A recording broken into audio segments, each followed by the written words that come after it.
चिलासी पुल में तालीम हासिल करता हूँ। कुरान करीम के बारे में चंद से वजाहत कर सकते हैं? जी जरूर। पूरे कुरान मजीद में कितने पारे हैं? पूरे कुरान मस्जिद में 30 पारे हैं। पूरे कुरान मजीद में कितने रुकू है? पूरे कुरान मस्जिद में 540 रुकू है। पूरे कुरान मजीद में कितने सजदे हैं? पूरे कुरान मस्जिद में 14 सजदे हैं। पूरे कुरान मजीद में कितने आयतें हैं? पूरे कुरान मस्जिद में 6666 आयतें हैं। पूरे कुरान मजीद में कितने हरूफ है? पूरे कुरान मस्जिद में 3,23,700 हरूफ है। पूरे कुरान मजीद में कितने मंजिलें हैं? पूरे कुरान मस्जिद में 7 मंजिलें हैं। पूरे कुरान मजीद किस पर नाजिल हुआ? पूरे कुरान मस्जिद हजरत मोहम्मद सल्लल्लाहु अलैहि वसल्लम पर नाजिल हुआ। कितने दिनों में पूरा कुरान मजीद नाजिल हुआ? पूरा कुरान मस्जिद 23 साल में नाजिल हुआ।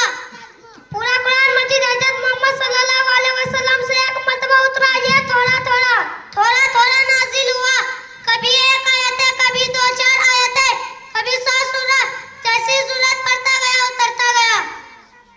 पूरे कुरान मजीद में कितने सूरा है? पूरे कुरान मस्जिद में 114 सूरह हैं। अस्सलामु अलैकुम व रहमतुल्लाहि व बरकातहू। वालेकुम अस्सलाम व रहमतुल्लाहि व बरकातहू। शुक्रिया भाईजान।